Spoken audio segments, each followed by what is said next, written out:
Let's do this. I never say my name. It's said Say in the my name, it's in the say tag. my name. All right, Monica, serious now. What do high net worth individuals do differently from, I guess, non-high net worth individuals? What I have noticed though, for you to be financially successful, you need to be likable. Intellect and money, there's no correlation for me between that. Yeah. I have never saved ever money. I will never and never have. I can't imagine a 25-year-old investing in government bonds. Like why? Why?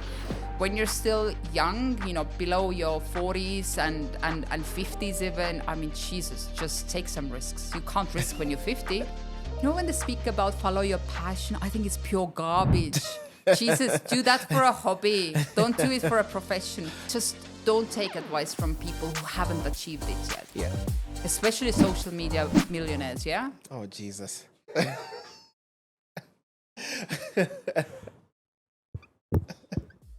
think somebody told me recently that...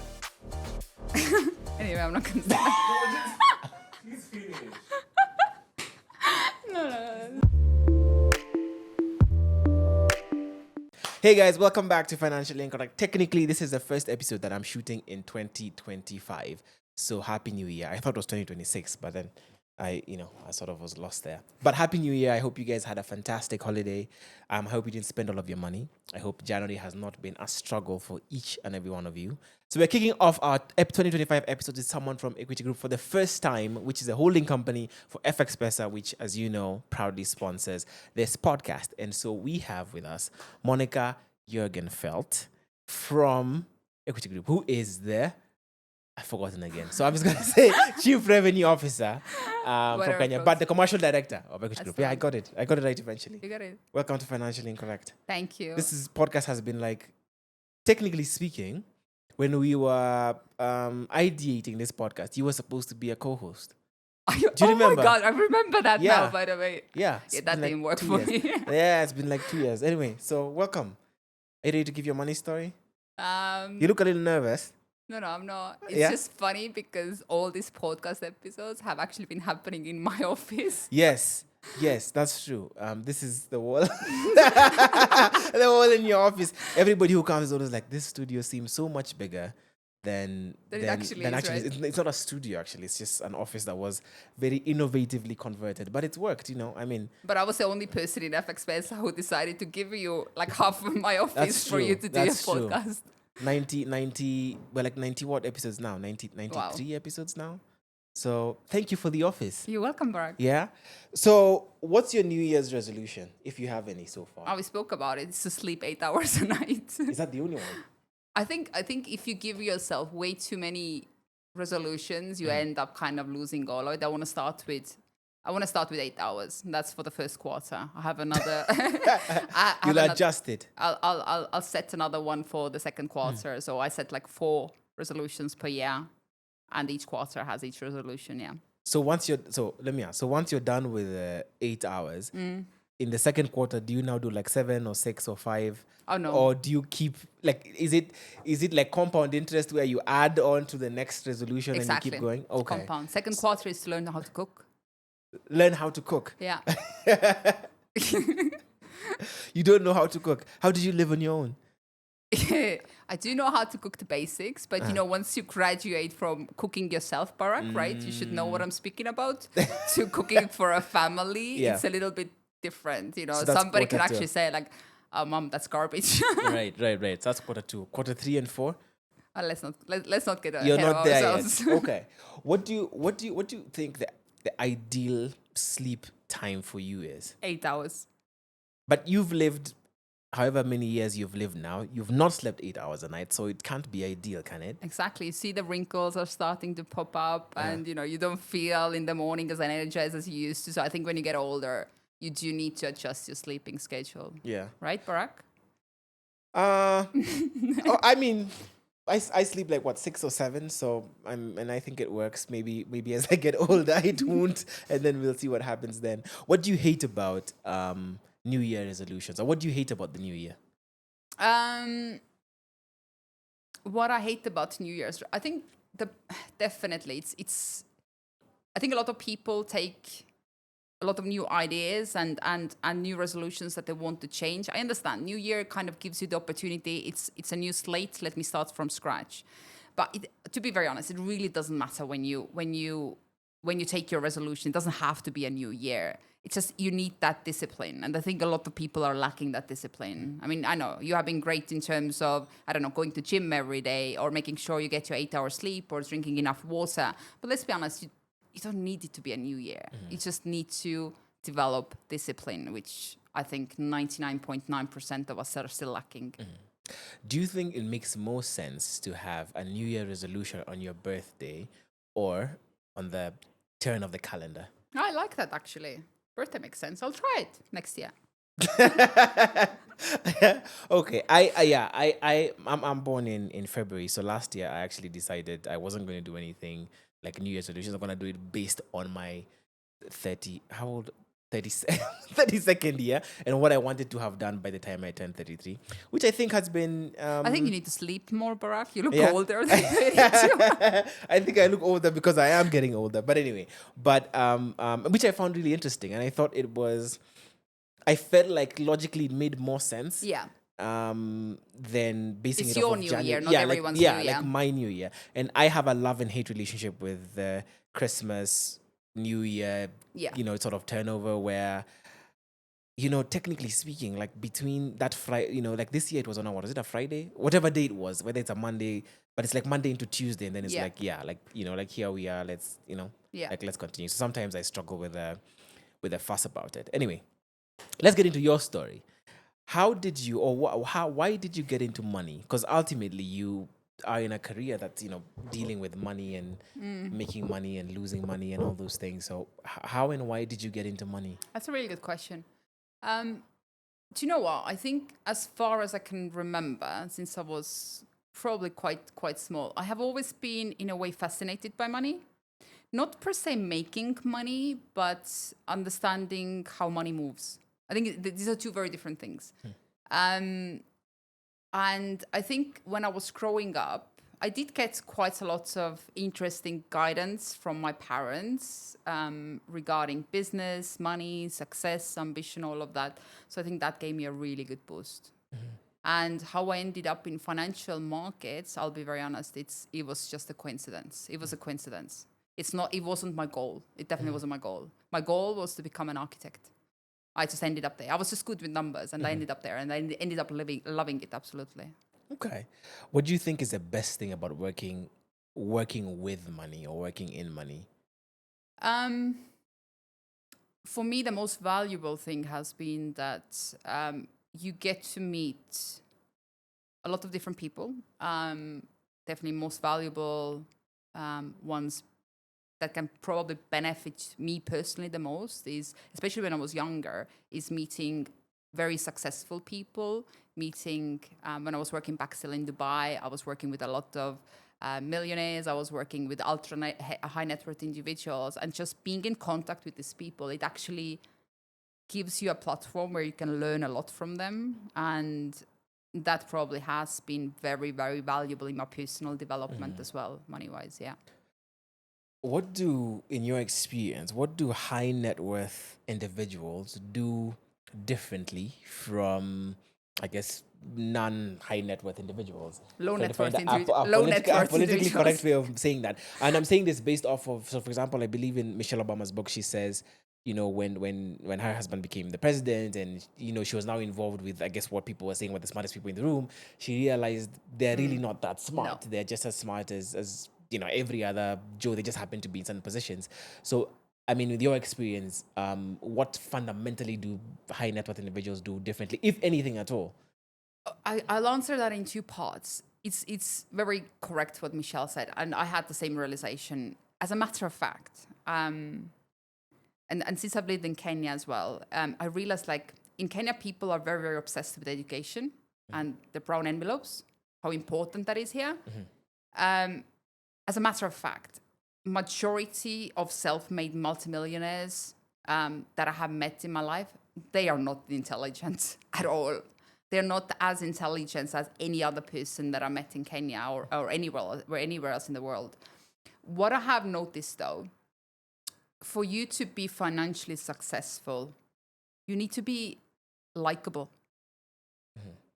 Doesn't matter if you're running your own business, you are purchasing somebody's business, you're in the corporate world. It's far more important for you to be a likable person. I mean, it goes much wider than that you are perceived to be trustworthy, loyal, likable. Of course, you need to have some competence, don't get me wrong. But when you think of high net worth individuals, they are not intellectuals. They're not. They are just great people who are surrounded by good friends, and they manage to get their way around it. Intellect and money, there's no correlation for me between that. Yeah. There's no. Okay. Interesting. I want to get into your background, right? Growing up in Estonia, what was that like? It was really good. I don't think it's any different than in any other, European country. You kind of live in a bubble. Everything. I mean, it's a welfare government, so everything is taken care for you. You have your free healthcare, you have your free schooling. Practically, if you live in a decent city, there is not so high crime either. So it's a great place to grow up. By the way, great place, loved it. If you were to take that sort of understanding and that knowledge of how where you grew up and how you grew up, what do you think that does for someone's financial abilities or capabilities, having a lot of those things taken care of? So, for example, I mean, we live in an economy where there's a certain kind of school if you want, or certain kind of education if you want your kids to go to, you have to pay out of pocket. A certain level of insurance if you want, you will pay out of pocket. I mean, the other day they were talking about the Nakuru governor who's gone back to America to give birth, if I'm not wrong. So there are certain things, there's a certain quality of things that costs, a certain amount of money, which technically takes money out of an individual's budget. So what do you think living in a country like Estonia, where all of those things are taken care of, does for you financially? I think, obviously, when I even now, if I speak to my extended family who are living there, I still realize, like, oh my God, they live in such a bubble. They don't realize, if you live in a government or a country like that, you always have a safety net. You can lose a job, you have unemployment benefits, you will always have your healthcare. You can never really reach poverty. The government is always there to take care of you, which is a beautiful place to live. But you see, it creates that safety net that the people perhaps stop trying as hard. Like, why I love Kenyans. Kenyans are hustlers. Like, oh my God, everyone knows how to hustle here. And that's a really good quality to have. While, let's say, if you compare that to, let's say, people from Estonia, I think they are maybe a little bit more relaxed because they know that, even if shit hits the fan, I mean, I'll be okay, Okay, fair enough. Also, that is our, what do you call it again? A commercial director cursing on the podcast. So for 2025, cursing is allowed. Oh, really? Beep. Anyway, it's frowned upon. It's been frowned upon by our compliance team, but it's fine. Anyway, so what do you think that what is it that you had that was different? Because like we were talking before, we started recording, and you're saying how there are like three Estonians right now in Kenya, and when you meet for Independence Day, you're like a group of 20 together with the Norwegians. So what is it that you think you had, and where did it even come from, that got you to leave that sort of comfort zone and come here to this hustling side of the world? Oh, I mean, I left when I was quite young. I was 17, so I went to study abroad. So I had quite a few interesting opportunities. I was lucky, don't get me wrong. I definitely had a fair amount of luck when I was younger and I started my career. And I think my career has just taken me, I've never really lived in a country longer than 4, 5, 6 years. So I'm very accustomed to moving one place another. I don't feel like I have roots per se anywhere. I mean, world is a big, beautiful place. Like, why not to use the opportunity and travel and live in different continents? Because I mean, you can go to Thailand or you can go to Asia for a week, but it's very different to living in Asia for a few years, right? And I think I want to live my life this way. I want to experience as much as possible the world as it is, different cultures, all of that. But what do you think, or what happened to spark that first decision that you made, even as you're saying, yeah, you did get very lucky and left. But what was the thing that when you had those two options of, okay, I have the comfort zone or I can do this and get into a space of unknown, what is it that allowed you to make that decision? And what was that decision, if you can remember? I think naturally, like when you're in your late teens, or I think I was in late teens. I think naturally you won't explore, right? I don't think there was a per se a specific thing, but it was just listen, I'm adult, finally. I don't have to listen to my parents. I can go wherever I want. And it was just in my nature just to explore different areas. I don't think there was a one specific thought or initiative that made me want to do that. Okay. And what did you, I mean, up until that point, what had you learned from your parents about money or your family around money and what it takes to, make the world go round? You think money makes the world go round? I mean, no, there's a phrase that says money makes the world go round. My dad definitely had probably the biggest impact. My dad has always been kind of doing different businesses and he lived his life to the fullest, that's for sure. In a good way, not always a good way, but it's a good way. And he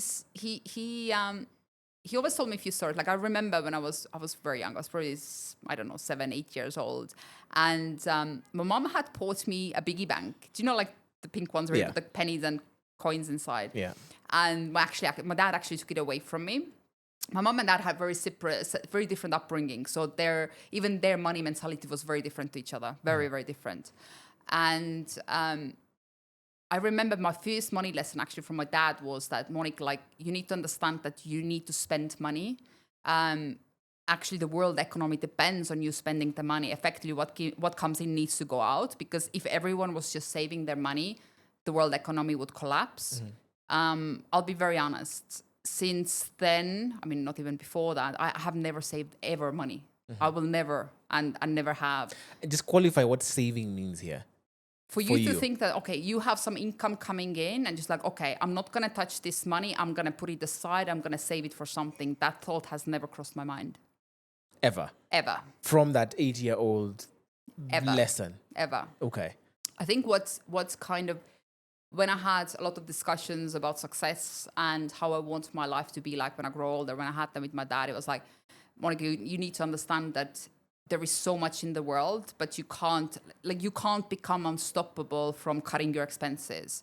You have to only concentrate on one thing, how to multiply your earnings. You have one life to live. We all have approximately the same years. You got to live it to your fullest. If you can't have those 7 holidays in exotic places a year, just don't worry about that. You just worry about how do you multiply your earnings. Just think about that. Don't waste your energy on savings. Listen, don't get me wrong. There are times in some people's lives that you need to save, right? In some people's lives. Of course. I'm not yours. Good one. I'm not saying that. I think what the problem is especially when you're, let's say, in your 20s, there is definitely a time where you have to save money, you have to pay for rent, you have to do all of that, right? When you're not financially stable yet. But what I've seen happening very often is when you get to your 30s, when you get to your 40s, you still continue with the same mindset. You only think about saving and budgeting and cutting your expenses, and you get stuck in that mindset. And this is what really can hinder your potential, right? Well, I mean, I hear you to some degree. So in your definition or with the theory you've given, what then is financial stability? Because is employment financial stability? No. Is No. running a business financial stability? I mean, we've had people sat across on that seat who are running. I remember Collins Muriuki, who was running a really successful company up until something happened and then everything collapsed. So what is financial stability that would allow you to then say, yeah, let me change my mentality and stop budgeting and saving and let me spend money? For me personally, once again, that's a personal thing. Yeah. Money is very personal, right? For me, when I was in my 20s and my goal was to achieve financial stability, for me, financial stability was that I can continue living my life as it is right now for 5 years. So it means if without I have having to earn any more money. Exactly. Okay. That's financial stability. That was for me.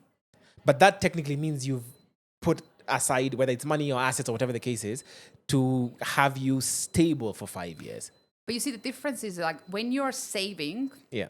you're just putting your income or your money somewhere to sit. I don't know, fixed deposit, whatever it might be, a bank account. That is a saving, right? When you were asking me regarding what's the differences or what's the different moves that the ultra high net worth people do. So one of the very big learnings for me was when I was living in Dubai still. When I was in my 20s, you know how the mindset is. Like, I wanted to have a penthouse, I wanted to have a sports car, and I wanted it all tomorrow. Like, there is no 10 years. I mean, forget about 10 years. I need it tomorrow. And I think a lot of people especially in their 20s, they're going through the same cycle. What I started doing, definitely started doing that. I started taking unrealistic risks or risks that weren't worth it, just to be able to, or have the hope of doubling or tripling whatever I have, which was probably one of the worst mistakes I've ever done. So when I was working with the ultra high net worth individuals, where I realized that these guys still take risks. They definitely take risks. However, the risks that they are taking is very different to the risks that I was taking back then. They go through their due diligence. And I think most importantly, it felt like their risks have a purpose. Okay? First and foremost, what they're risking, it can be manageable very easily for them if the risk doesn't span out as they hoped, right? So I think that was a very important part in my personal money mentality development. Is you definitely still have to take risks.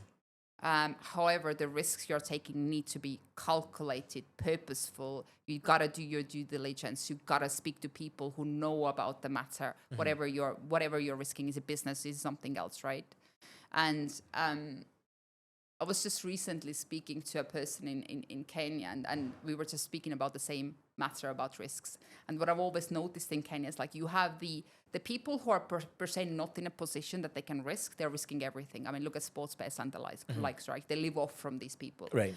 And then you have the people who, let's say, they have already set their life financially. You know, they live in Karen, they drive, their nice cars, and they can't risk anything, literally. Like, they are holding on to everything what they have made, like, so tightly. Don't get me wrong. When I'm speaking about the latter, they're in comfortable position in life, but they can't really generate that generational wealth unless they take few more risks in their life, right? They're comfortable in their lifetime. Perhaps they can put their kids through nice schooling as well, but are they going to leave generational wealth behind? Most probably no.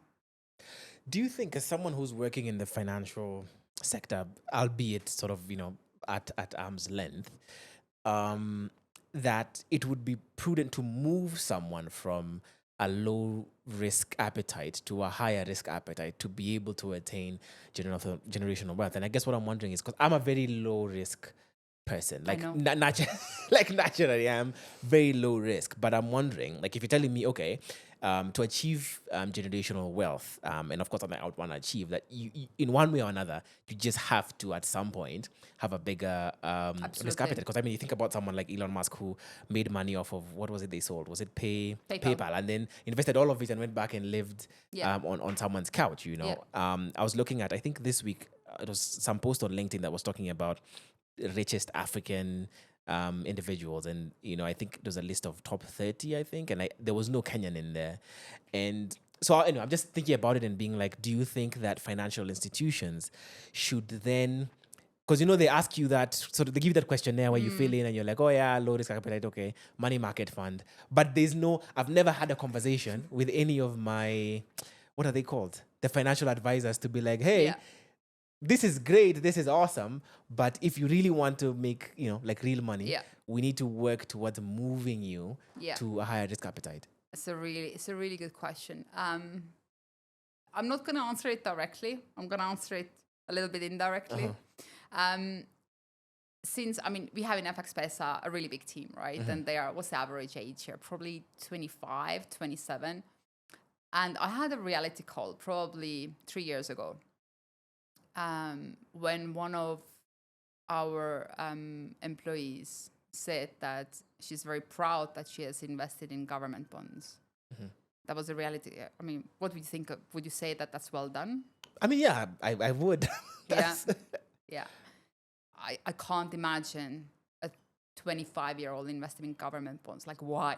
Why? I mean, I'll be very honest. My financial investments are still very risky because I'm still young. I would not even imagine touching government bonds until I'm 50. Why would I invest my money in low risk, low return assets? I mean, it's for you to safeguard your investments, not to multiply your wealth, right? So I had a reality call that I think Kenya youth still needs a lot of. Don't get me wrong, it's not only education. There is limitation on our accesses as well. But I see a lot of different private enterprises coming up and trying to fill that gap between Kenya and the global market financial access. And of course, financial education. I mean, when COVID started, all the financial influencers in social media, they skyrocketed, right? Everybody speaking about money and finances right now. I mean, financially incorrect, right? Came after, right? Exactly. So I think a change is happening, but it does take its time. So yeah, 100%. I mean, when you're still young, below your 40s and 50s even, I mean, Jesus, just take some risks. You can't risk when you're 50. Do you think, I mean, you've been in Kenya long enough now. Do you think you could diagnose Kenya as having what they call it, a scarcity mentality as a whole? Because I think the fear of losing whatever money you've made and the fear of the future not looking too bright and you not knowing, am I going to be able to make another million, another 2 million next year, or another 3 million? Would you say that might be like a general diagnosis of the Kenyan society? So when I was telling you about the difference between risk-taking of people who are really not in financial position to take risk, who are taking those risks, and people who who already are in financial position to take risks, they don't do anything. So that is scarcity mindset, right? Yeah. Actually, I don't know where I was speaking of. For me, I think scarcity mindset is a little bit like PTSD, right? I mean, it is. Yeah, in one way or another. And unless you are able to take some calculated risks at that stage, right? Let's be honest, it's very unlikely you will generate or you will create generational wealth. It's very unlikely. You gotta see a therapist and fix your PTSD first. Okay. How did you get there? And the reason I'm asking is, again, because based on the background that you gave us of we grew up in Estonia, in a really great place, with a safety net, a government safety net essentially. So what are the things that you did that allowed you to get to this mentality where you're saying, yeah, I'm going to touch government bonds about 50 and beyond when I can afford to risk it. And now I have the mentality of, essentially, you're like, you're taking a gamble. I mean, you've compared it to the guys who are betting on sports and stuff like that. And someone who's betting his 100 shillings, which is 100 shillings he's made that day to try and make it 1,000, as opposed to someone who's earning 300, 400,000, living very comfortably, but isn't willing to bet 100,000 on whatever. So what did you do that allowed you to say, yeah, I'm going to bet this 100,000 the same way this guy is betting his 100 shillings for FXPesa? Right, just to be clear, I don't bet. No, I take calculated risks. Well, yeah.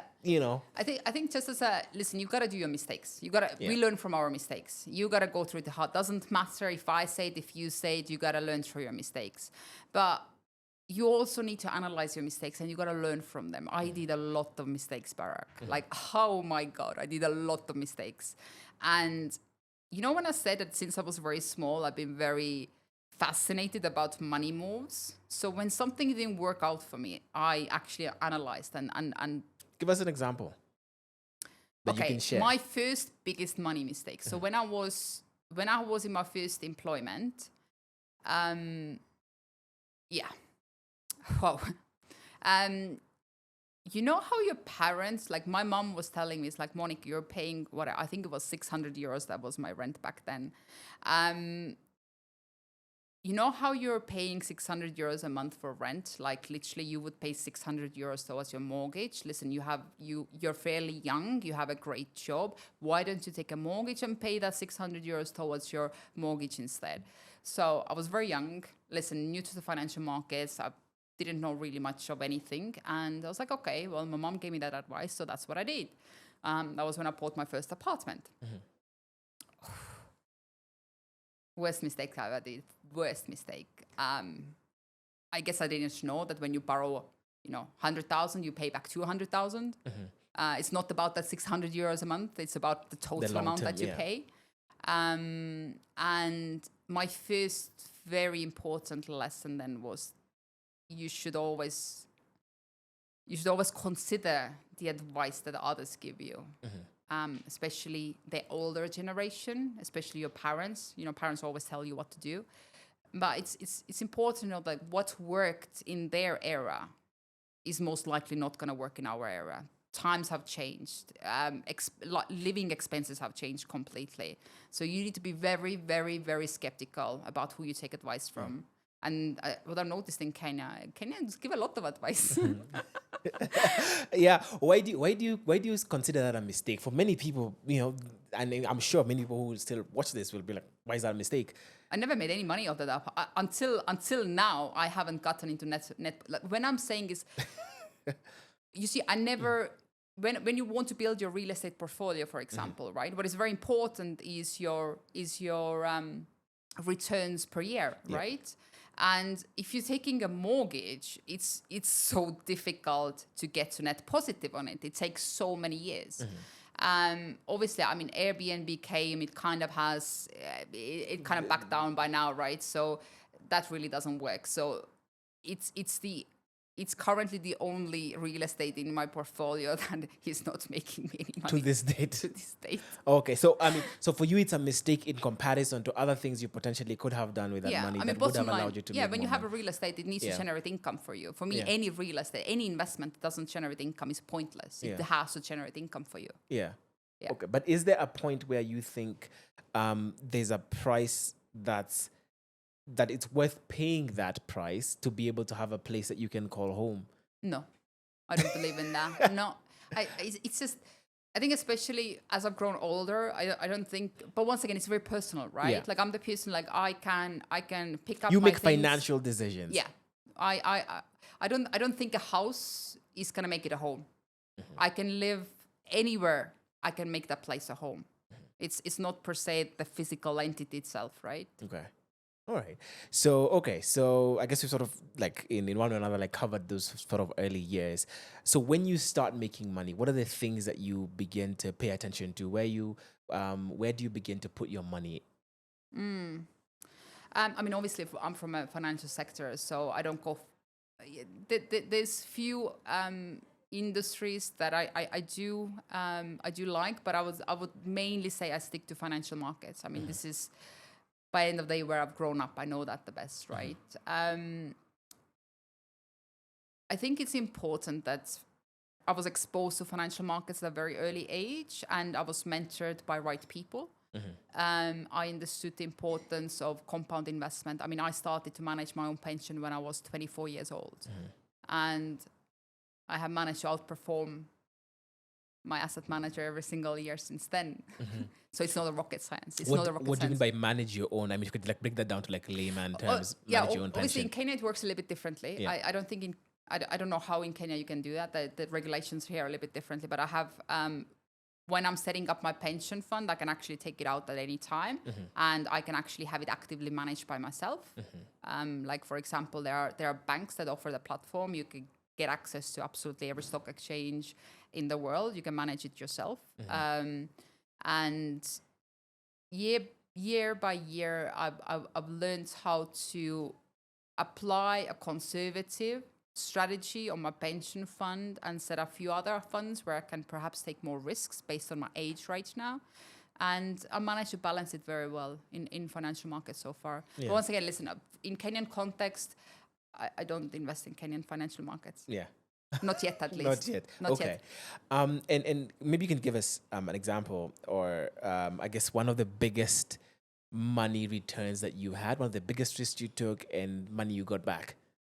Maybe not current or recent, but maybe even the previous decade possibly. Right. So let me tell you, it's a bittersweet memory story to be honest.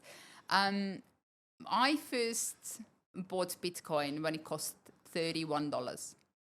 That was then 2000. Was it 2008, 2009? Probably that area. Yeah. And so it was actually me. So a family member of mine was telling me, "Hey, Monica, have you heard about Bitcoin?" because they were working in Finland, and it's like there's apparently like ATMs for Bitcoin there. So like, let me Google what's the Bitcoin, right? And it's like, hey, let's put some money together. Let's buy some Bitcoin. It was like $32 back then. And I was like, all right, let's try it. Why not? I mean, that was a day when, you know, you didn't have thousands and thousands of dollars to invest, but you know, I was very young still then. And we bought it at 32. I think we had, I don't know, maybe 30 coins. Yeah. Cumulatively. Cumulatively. Yeah. And we sold Bitcoin when it was, I think it was $97. Listen, it was a great investment. Yeah, I mean, you made... It's 3x of what we invested, right? Yeah. It was a great investment. Obviously, we know what would have how happened. much more it would have However, come, yeah. still to date, I would say that my, over the years, my best performing asset has been Bitcoin. Yeah. Other than that, listen, I wouldn't say that I have massive exposure in Bitcoin, but you know, the past few years have been phenomenal. As Trump is now the president, I'm expecting it to continue that way, but let's see, hey ho. Yeah. Other than that, there's few single stocks that have performed really, really well. Obviously, the Nvidia. By the way, interesting one. I haven't really touched Africa-specific stocks. During COVID, we had a really good run with Jumia. But I think they're actually not listed in Africa. They're listed in London, right? Yeah, so there has been some good ones. Yeah. Okay. But in terms of percentages, probably definitely Bitcoin. All right. Yeah. How did you end up in Kenya? What's the journey you take to end up in Kenya to come to set up FXPesa here? So it was an interesting one. So I was working in Dubai before Kenya, and there was a lot of regulatory changes in European markets. So my main client base was based in Europe. I was just working for a lot of hedge funds, family offices who are looking for exposure in CFDs. And because of the regulatory changes that happened in Europe, it became very, very difficult for me to offer services to my clients. And I was kind of in a crossroads. Like, either I'm going to continue building my career and relationships in Middle East, which I thought would be a little bit tricky, as I'm not Arabic speaker, and I think it was quite an important skill to have there. Yeah. And then we had an opportunity to, hey, we are just setting up our offices in Kenya. I was like, I've heard about Kenya. I mean, why not? Yeah. And that's how I happened to end here. Yeah. It was a one-way flight ticket. Do you know what the business case was for setting up in Kenya? Because you guys were the first guys to set up forex trading here. Yeah. Yeah. I think our shareholders have always been keen on the Middle East and Africa at large. We understand that, as everyone in the international business landscape, that there's a lot of growth possibilities in Africa. Don't get me wrong, it comes with a high risk. However, in terms of growth potential, Africa is definitely one of the leading regions. I mean, we can see it year on year in terms of how much foreign investment is coming into Kenya, East Africa, Nigeria, etc. So since the very beginning of Equiti Group, there's always been an appetite to establish a business line in Africa. And Kenya, obviously, I think for many, many international investors, Kenya is a country where, you know, you have that stability, enough stability that international investors are looking for. So it's a perfect climate here for that. And so when you guys come in, you celebrated what? 8 years ago. 7, 8. Anyway, 6 years ago, you guys come in, you're the first guys to set up. Now, 6 years later, I don't know how many, I think off the top of my head, I think I know at least 2 others or 3 others brokers, and they're forex millionaires everywhere, supposedly on Instagram and social media and everywhere. What's your thoughts on the market in general, and that the market of the offering of forex by other companies and how much it's exploded, and I guess the bad rep as well that I think forex trading has as a whole? So obviously, what I've always said is the more competition, the better. If there was still only FXPesa in the market, the Kenyan market right now would be very, very different, right? In order for you to educate the market, to nurture the market, you need investments from a lot of different entities to actually have an impact. So the more competition, the better. Obviously, when you were referring to a lot of discussions about the forex millionaires, the scammers, etc., it goes with any industry. I always look at it from my perspective. I started trading forex when I was 18 years old. Forex served for me a gateway to financial markets. If it wasn't for forex, I would not be managing my personal pension fund right now. I'm not going to say, obviously I'm not managing my pension in forex. That's never going to happen. Yeah. But for a average retail person, an average person like you and me, you need an entry, and forex brokers provide you the entry to global financial markets. So I'm not looking at only can you become a millionaire in forex markets, or I don't know, all the scammers that are out there linked to our industry. It's about giving an access to youth and absolutely everyone who want to upgrade their knowledge about economics and financial markets, which is so essential. I mean, if you're comparing, for example, Kenya to US, I mean, every other person in US has financial investments, and many times they manage their investments themselves. I mean, in Kenya, we're speaking about money market funds, right? Yeah. We are still lacking the knowledge and the know-how how to actually make money work for ourselves at our own. Yeah. And I think it needs to be perceived from that angle. Forex trading is a great stepping stone for that. So it's more of an entrant into a space. It's more of a learning curve and using this as a way to understand and then see what else Absolutely. is out there. I mean, Yeah. I didn't study finance. Yeah. And how much I learned about global economics and things that were so foreign to me. I mean, when I started forex trading and I put Bloomberg on, like, it was like Chinese for me. I did not understand anything, right? And it's just a proof that you can attain that level of knowledge yourself. Yeah. It takes time, guys. Like, don't get me wrong. It took me a really long time to interpret all the financial information and actually make it into a financial decision for myself. It did take time. It took a long time. Okay. Yeah. I mean, and I believe you mentioned this earlier that, of course, employment isn't financial security. How have you made employment work for you? How have I made it work for me? Yeah, financially speaking, because you said you make financial decisions. Everything you do in one way or another is a decision of bottom line. So how have you made it work for you in the sense of your ability to keep making money in one way or another, or increase the amount of money that you're making on a regular basis? How have you made that employment work for you in that way? Let me go back to you. It's a really good question. Before I tell an answer, I need to explain you. That was probably maybe close to 10 years ago.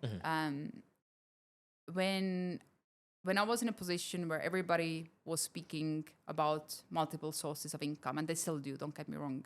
And I had my mortgage, right? A mortgage that tied me in like bloody 30 years. And I had one income, and that was my job. And when I was listening to, and we didn't have podcasts back then, I can't remember, videos, whatever I was listening, speaking to people, and everybody was speaking like, listen, you're like one income away from bankruptcy, or a really strong statement like that. Yeah.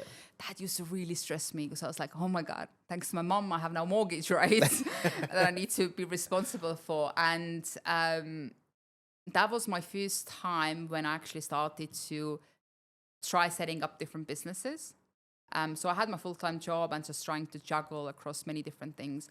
That was literally one of the worst mistakes I've ever done. I was so burnt out. I was spread so thin, and I literally failed on everything. I failed on my work responsibilities and all. I didn't try one or two businesses. I think there was like 4 at one time, right? And I was just spread so thinly. And that was one of my learnings, that I need to really invest my resources into one thing and become absolutely exceptional at it, right? Because clearly I tried many things and I failed across everything. Right. And trust me, I don't think it was because of my personal capabilities. I am I'm very punctual. I'm very efficient. At least I want to think so, right? Yeah. And so this was kind of a change that, listen, I don't try to do so many things at one time. Where I'm now in my life, I can now start trying to do a lot of things again. There's a big difference between now and then, though. Yeah. Now I will hire people who will do all of the work on the ground. Now I'd at least have the financial means to hire additional people, so I don't need to feel burnt out, and there's other people actually working for me. So this is a very big difference. So I think, in a nutshell, that's the best way how I can answer to your question. Okay. So even through this 10, 15 years, whatever period it was when you were in employment, how do you, because I think there's a difference between being really good at your job and being able to make a lot of money at your job. I think those are two different skill sets. Yeah. Right. So I guess the thing that I'm asking is, even though the position that you're in at now, where you can hire people, it means you have the money to be able to hire people. So how did you accumulate that money? And what are the discussions that you're having with your employer during this 10, 15-year period that has allowed you to amass this money? In terms of what questions I've had with him, I've been in corporate world for close to 2 decades now. Yeah. I have not once in my life asked for a pay rise. I will never work for an employer who doesn't see my value and doesn't remunerate me accordingly. However, I would say, when I'm looking at the income that I generate from employment, it's probably less than half of my total income. Where, I mean, since I've tried to diversify my investments, I have passive investments into different businesses, into financial markets, etc. It's, once again, I when I'm speaking to our colleagues in Kenya, I think the landscape is a little bit different here, and the possibilities here are a little bit different, and employers in Kenya are very different. But I would say, sorry, what was your question again? The question is essentially around how you are able to amass wealth that allows you to even pay people. So even as you're saying, your salary is about half of your income, how did you build to that place where you're saying salary is half of your income? Because you've said at the beginning you try to do many businesses and try to do a lot of things, you're burnt out, and you're like, no, let me focus on being exceptional at this scale. So what are the things that you're doing as you're getting exceptional at what you are at? So even though I understand you not requesting for a pay rise and your employer remunerating you based off the value that they see you automatically, how did you get to that point? So is it like, okay, you stop the businesses and then get back to, okay, I'm going to be the best employee that I can and have the best skills, and you are working with an employer who's in tandem, so as you're getting better, they're remunerating you more. But then, so with that money, are you then paying the mortgage, your mortgage which you had at the time, and then start investing this other money in other things? Yeah. Or how do you build that? I think first, my first apartment mortgage, that's an expense. That was considered as investment, still an expense for me. And then as I think in 4 or 5 years, I added four more real estate pieces into my portfolio. I would say my biggest change in my personal finance when I really went, I would say, all in financial markets. You see, over the years, you just continue adding things, and you get to the point that the investments you're getting, the returns you're getting on investments, it all accumulates, right? Yeah. And once again, you're in the age right now, you don't really have to take those returns out, but you reinvest themselves, right? Like, my objective has always been like, hey, by the age of, okay, my first objective was to retire at 35. Yeah. It's gone. But I would say the 40 to 45 period is definitely the time that I want to retire. And obviously the returns that my investments are generating up until that age, that is all reinvested. Yeah. So that is the compounding that is so important. Yeah. And obviously, listen, it just accumulates over the years. But of course, what I was telling you earlier is, when you're young, just concentrate on how can you invest in yourself to earn more. Just concentrate, be absolutely obsessive, tunnel visioned. How can I earn more? I mean, when I'm speaking with the younger generations, like my nephews and nieces, and they are just deciding where to go to university, and for some reason they do come to me and advise. I'm not sure why, but I was like, listen, look at the numbers. I'm a numbers person. Look at the data. See what industries generate most most money for its employees, right?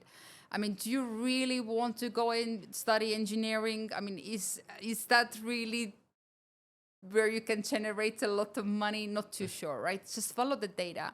I think a lot of people are when they speak about follow your passion, I think it's pure garbage. Jesus, do that for a hobby. Don't do it for a profession. Unless you're fine of not earning a lot of money, but if you want to actually set up a career, just look at the numbers. Where can you make money? Yeah. Go study that. You can do your needling or whatever it is on the side, I mean, fair. I mean, you did, like I said, you did give the caveat of you are a numbers person, you're a bottom line person. So, I mean, I do understand how that would make sense for you right now. Okay. So where you're at right now, what financially are you sort of looking forward to? What does financial success look like for you? For someone who's such a bottom line person. Like, what's the next goal for you? No, what does success look like in the next 10 years? Freedom. Freedom meaning you don't have to. Right now, you still have to work. Yes. Yeah. Freedom. Listen, don't get me wrong. It's. I'll always be working. Mm-hmm. I don't imagine that I will ever stop working. I mean, you will deteriorate as human being, right? Mm-hmm. You will end up with Alzheimer's when you, 48. Yeah. You need to keep your brain active. But it's a freedom in sense, like, if I want to go and have a massage on Wednesday at 10 a.m. and my Pilates at 11 and go for a green smoothie with my friends at 12, I can do that without asking for or telling somebody or somebody chasing me for something. That is the freedom. Yeah. Yeah. Do you have a number? For someone who's a bottom line person, do you have a number in mind, a figure of an amount of money you want to be able to make throughout your lifetime? Through my lifetime. Yeah. Like if you die without being a billionaire, will you think? Are we speaking dollars or Canadian shillings? That's fair. Let's do Kenya shit. No, let's do dollars. Yeah, I think my goal is definitely not to end up with $1 billion. I think that's far fetched. Yeah. My objective is definitely, even when I let's say on paper I'm able to retire when I'm 45, my objective is still to generate or to create generational wealth. Mm-hmm. So that means that I want to be in a position that my kids, most importantly my kids, hopefully kids as well, that they don't need to have financial worries in their life. That means that I need to accumulate assets that generate investments enough, right? It's just a math calculation there, by the way. Yeah. But the result starts with 5. It always starts with 5, right? Have you noticed it? Yeah. When you speak about numbers and financial goals, for some reason they always start with 5. I don't know. Weird. I'm going to assume like 5. It's either 5 billion something. Either it's in Kenya shillings or it's always 5 euros or something. Anyway, okay. So I guess last thing that you don't want to say on Financially Incorrect around your money and your money journey. It could be anything. What's your pet peeve? I guess you're thinking about it subconsciously. What's your pet peeve around all the money advice that's in the digital space right now? Yeah. You know what I told you earlier, that you gotta be very, very careful who you take financial advice from. Yeah. And for me, my example was my mum. It's the same rule applies, right? I mean, my advice is, listen, as long as you can get exposure to people who have done it, people who you can actually, who you want to be, whose shoes you want to fill, just take advice from them. And trust me, it is so difficult to get advice from these people. They don't have time for you. Yeah. They don't want to speak to you. But just don't take advice from people who haven't achieved it yet. Yeah. I think that is the most important thing. Doesn't matter if it's especially social media millionaires, yeah? Oh, Jesus. I